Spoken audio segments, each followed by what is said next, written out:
আজকে আমরা আমাদের ক্লাসে আলোচনা করব নবম শ্রেণীর বাংলা বিষয়ের একটি অত্যন্ত গুরুত্বপূর্ণ আলোচনা।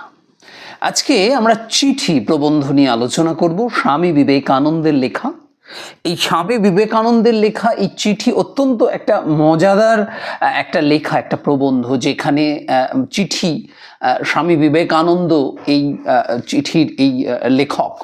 তো সুতরাং স্বামী বিবেকানন্দের যেহেতু লেখা, তাহলে নিশ্চয়ই আমাদের মধ্যে একটা কৌতূহল যে তিনি কি লিখেছেন, তিনি কি বলতে চাইছেন, সেটা আমাদের কাছে খুব কৌতূহলের বিষয়। স্বামী বিবেকানন্দ সম্পর্কে আমরা প্রত্যেকেই জানি, যুগপুরুষ স্বামী বিবেকানন্দ সন্ন্যাসী, যিনি সমগ্র ভারতবর্ষকে বিশ্বের দরবারে এক আধ্যাত্মিক দেশ হিসেবে এবং সকলের সামনে, গোটা বিশ্বের সামনে তিনি স্থাপিত করেছেন। এই মহান সন্ন্যাসী স্বামী বিবেকানন্দের লেখা আজকে আমরা আলোচনা করব। সত্যি খুব আনন্দিত আমি যে এই বিষয়টা আজকে এই ক্লাসে তোমাদের সামনে উপস্থাপন করতে পেরে। প্রথমেই আলোচনা চিঠি, নবম শ্রেণীর একটি অত্যন্ত গুরুত্বপূর্ণ টপিক, যেটা এখানে বলা রয়েছে। আলমোড়া 29শে জুলাই 1897 সালে এই চিঠিটা উনি লিখছেন। কাকে? মিস নোবেলকে। আমরা আলোচনার পরিপ্রেক্ষিতে আরও বিষয় সম্বন্ধে জানব, কি বলার চেষ্টা করেছেন তিনি তার এই চিঠিতে কি বোঝাচ্ছেন, কাকে কি বলার চেষ্টা করেছেন, সেটা নিয়ে আমরা আলোচনায় আসবো। আমি শুরু করছি। প্রথমেই কল্যাণিয়া মিস নোবেল স্টাডির একখানি চিঠি কাল পেয়েছি। চিঠিতে লেখা রয়েছে, তাতে জানলাম যে তুমি ভারতে আসতে এবং সব কিছু চাক্ষুষ দেখতে দৃঢ় সংকল্প। সমস্ত কিছু দেখার জন্য এবং চাক্ষুষ করবার জন্য দৃঢ় সংকল্প। কাল তার উত্তর দিয়েছি, কিন্তু মিস মুলারের কাছ থেকে তোমার কর্মপ্রণালী সম্বন্ধে যা জানতে পারলাম, তাতে এ পত্রখানিও আবশ্যক হয়ে পড়েছে। মনে হচ্ছে সরাসরি তোমাকে লেখা ভালো। তিনি চিঠিতে সরাসরি লিখছেন কাকে? স্টাডিকে। তোমাকে খোলাখুলি বলছি, এখন আমার দৃঢ় বিশ্বাস হয়েছে যে ভারতের কাজে তোমার এক বিরাট ভবিষ্যৎ রয়েছে। উনি লিখছেন চিঠিতে যে ভারতে তোমার একটা বিশাল বড় ভূমিকা রয়েছে, দারুণ ভবিষ্যৎ রয়েছে। ভারতের জন্য, বিশেষত ভারতের নারী সমাজের জন্য পুরুষের চেয়ে নারীরা একজন প্রকৃত সিংহের প্রয়োজন।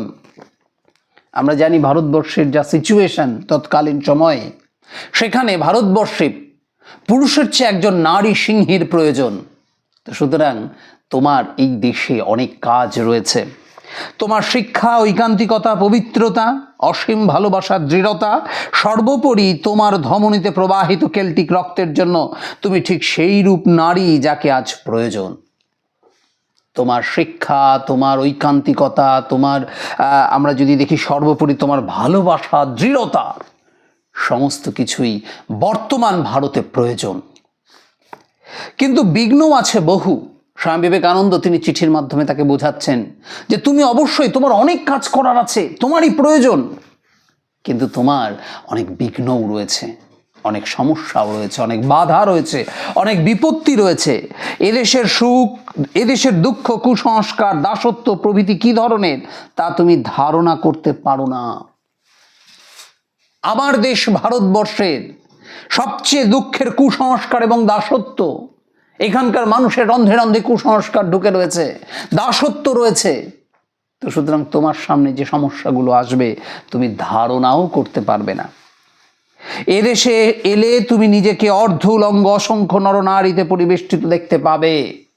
তুমি এদেশে, আমার দেশে এসে পৌঁছলে সমস্ত রকমের তুমি দেখতে পেবে যে অর্ধ উলঙ্গ অসংখ্য নরনারীতে পরিবেষ্টিত। তাদের জাতীয় স্পর্শ সম্বন্ধে বিকট ধারণা, জাতিভেদ প্রথা রয়েছে, স্পর্শভেদ রয়েছে। এক বর্ণ আর এক বর্ণকে স্পর্শ করবে না, এক জাতি আর এক জাতিকে জায়গা ছাড়বে না। এই যে একটা জাতিভেদ, বর্ণভেদ, এই নিয়ে একটা বিকট ধারণা রয়েছে আমাদের ভারতবর্ষে। ভয় হোক বা ঘৃণাতেই হোক, তারা শ্বেতাঙ্গদের এড়িয়ে চলে এবং তারাও এদের খুব ঘৃণা করে। শ্বেতাঙ্গ, আমরা জানি ইংরেজদেরকে বলা হয় শ্বেতাঙ্গ, সাদা চামড়ার মানুষ। ভারতের নাগরিক, ভারতের মানুষজন তারা শ্বেতাঙ্গদের ঘৃণা করে, শ্বেতাঙ্গরাও ভারতীয়দের ঘৃণা করে, আর শ্বেতাঙ্গদের এড়িয়ে চলার চেষ্টা করে ভারতীয় নাগরিকরা। সেটা ভয়ে হতে পারে, ঘৃণাতেই হতে পারে, কিন্তু খুব সহজ হবে না তোমাকে মেনে নেওয়াটা। পক্ষান্তরে শ্বেতাঙ্গরা তোমাকে খামখেয়ালি মনে করবে এবং প্রত্যেকটি গতিবিধি সন্দেহের চোখে দেখবে। আবার তুমি যখন ভারতবর্ষের জন্য কাজ করবে, একজন ব্রিটিশ হয়ে, একজন শ্বেতাঙ্গ হয়ে, তখন তোমার কাজকর্ম তারা খামখেয়ালির চোখে দেখবে, সন্দেহের চোখে দেখবে। শ্বেতাঙ্গরা, তোমার দেশের মানুষ, তোমার এই কাজকে তারা সন্দেহের চোখে দেখবে। তাছাড়া জলবায়ু অত্যন্ত গ্রীষ্মপ্রধান, প্রচণ্ড গরম, এখানে গ্রীষ্মকালই বেশি। এদেশের প্রায় সব জায়গাতে শীত তেমনি তোমাদের গ্রীষ্মের মতো, আর দক্ষিণাঞ্চলতে সর্বদাই আগুনের হলকা চলছে। দক্ষিণ অংশে সর্বদা একটা আগুনের হলকা একটা হাওয়া বিচ্ছুরণ, প্রচণ্ড গরম। সুতরাং তোমার এই বাধার সম্মুখীন হতে হবে এবং ভারতবর্ষে কাজ করার ক্ষেত্রে তোমার এই অসুবিধার সম্মুখীন হতে হবে। আজকে আমরা আমাদের এই ক্লাসে এতটুকুই আলোচনা আপাতত রাখব। এর পরের অংশে তিনি তার চিঠিতে আর কি কি বলেছেন মিস নোবেলকে, সেটা আমরা জানব। এবং অত্যন্ত সুন্দর যে লেখাটা যতদূর আমরা আলোচনা করলাম, যতদূর আমি পাঠ করলাম, তোমরা ভালো করে বিষয়গুলোকে রিডিং পড়বে। কোথাও কোনো সমস্যা আসলে, অসুবিধা আসলে অবশ্যই কমেন্ট বক্সে জানাবে এবং ভালো করে মন দিয়ে পড়বে। আজকের ক্লাস আমরা এখানে শেষ করছি। পরের দিন আমরা পরের পর্ব নিয়ে আলোচনা করব।